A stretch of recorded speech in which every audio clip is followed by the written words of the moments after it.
প্ৰথমতে এই বাজেটক আমি আদৰণি জনাইছোঁ পৰ্বতজোৰা UPPL হিচাপে, কাৰণ এই বাজেটক যোগেদি বিটিআৰ অঞ্চলত বহু ক্ষেত্ৰত আমি নতুনত্ব দেখিবলৈ পাইছোঁ।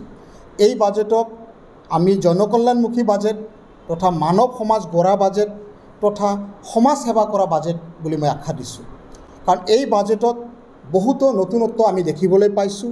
এই বাজেটৰ যোগেদি বিটিআৰ অঞ্চলত বসবাস কৰা প্ৰায় 26টা জাতি জনগোষ্ঠীৰ কল্যাণৰ অৰ্থে 26টা জাতি জনগোষ্ঠীক আগুৱাই লৈ যোৱাৰ অৰ্থে নতুনকৈ এটা ডিপাৰ্টমেণ্ট এষ্টাব্লিছ কৰাৰ কাৰণে এই বাজেটত মানে এইটো পাছ কৰা হৈছে।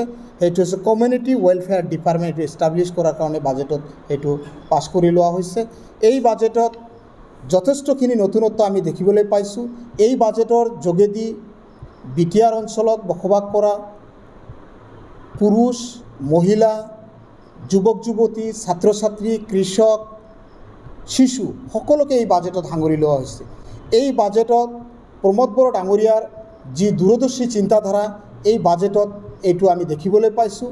তেখেতৰ যি বিটিআৰ অঞ্চলক লৈ যি সপোন, বিটিআৰ অঞ্চলক আগুৱাই লৈ যোৱাৰ ক্ষেত্ৰত তেখেতৰ যি চিন্তাধাৰা এই বাজেটৰ যোগেদি আমি বহুত কথা ইয়াত আমি দেখিবলৈ পাইছোঁ। আৰু এই বিটিআৰ অঞ্চলত যি 420টা VCDC আছে, ইয়াত এই 420টা VCDCত একোটাকৈ জিম চেণ্টাৰ ইয়াত নিৰ্মাণ কৰা হ'ব বুলি এই বাজেটত উল্লেখ কৰা আছে, আৰু সেইটো প্ৰয়াত প্ৰেম সিং ব্ৰহ্মৰ নামত এইটো নিৰ্মাণ কৰা হ'ব। প্ৰতিটো VCDCত একোখনকৈ জিম চেণ্টাৰ।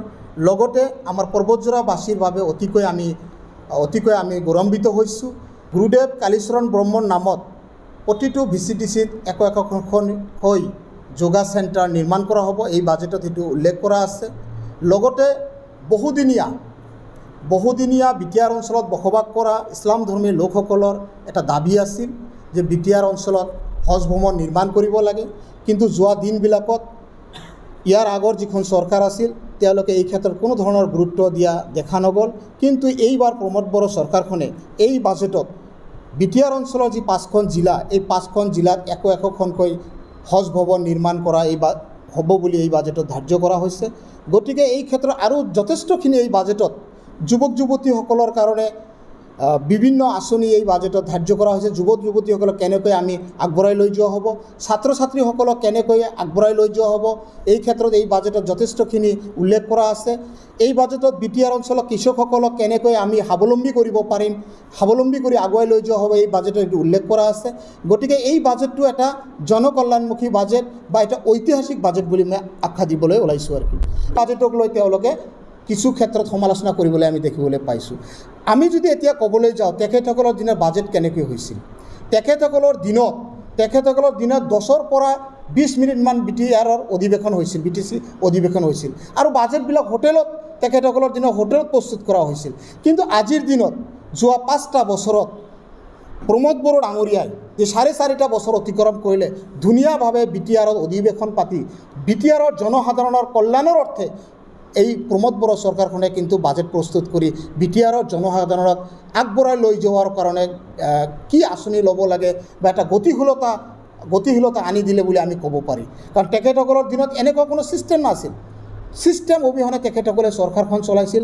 কোনো ধৰণৰ ছিষ্টেম নোহোৱাকৈ তেখেতসকলে কাম কাজবিলাক কৰিছিল, আৰু বিটিআৰ অঞ্চলত সেইকাৰণে তেখেতসকলে যথেষ্টখিনি মানে পিছ পৰি আছে বুলি আমি ক'ব লাগিব তেখেতসকলৰ দিনত।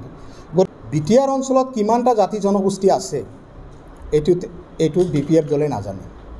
BPF দলৰ এইখিনি জ্ঞান নাই যে বিটিআৰ অঞ্চলত কিমানখিনি জাতি জনগোষ্ঠী আছে। আজি বিটিআৰ অঞ্চলত 26টাকৈ জাতি জনগোষ্ঠী যে বিটিআৰ অঞ্চলত বসবাস কৰি আছে, আৰু প্ৰত্যেকটো জাতি জনগোষ্ঠীৰ কল্যাণৰ কাৰণে যে বৰ্তমানৰ বিটিআৰ চৰকাৰখনে যে কাম কৰাৰ কাৰণে আগবাঢ়িছে, আৰু এই ক্ষেত্ৰত এই BPF দলৰ নেতাকৰ্মীসকলৰ তেওঁলোকৰ ভাল লগা নাই। কাৰণ তেওঁলোকে এই বিটিআৰ অঞ্চলত যি ক্ষুদ্ৰ কিছুমান জাতি জনগোষ্ঠী আছে এওঁলোকৰ কথা তেওঁলোকে কেতিয়াও চিন্তা কৰা নাই। বিটিআৰ অঞ্চলত যথেষ্টখিনি ক্ষুদ্ৰ জাতি জনগোষ্ঠী আছে, আৰু এই UPPL চৰকাৰখনে বা UPPL BJP চৰকাৰখনে প্ৰমোদ বড়োৰ নেতৃত্বাধীন চৰকাৰখনে প্ৰতিটো জাতি জনগোষ্ঠীৰ কেনেকৈ আগবঢ়াই লৈ যাব পাৰি, কেনেকৈ আগুৱাই লৈ যাব পাৰি, তাৰ কাৰণে কিন্তু এই চৰকাৰখনে কাম কৰি আছে। ইয়াত কাকো বিভাজন কৰাৰ কথা নাই। প্ৰতিটো জাতি জনগোষ্ঠীৰ সন্মান আছে, প্ৰতিটো ভাষা ভাষী ৰাইজৰ সন্মান আছে। গতিকে সেই ক্ষেত্ৰত সন্মান দিয়াৰ কাৰণে, প্ৰতিটো জনগোষ্ঠীক সন্মান দিয়াৰ কাৰণে এই BTR চৰকাৰখনে পদক্ষেপ লৈছে।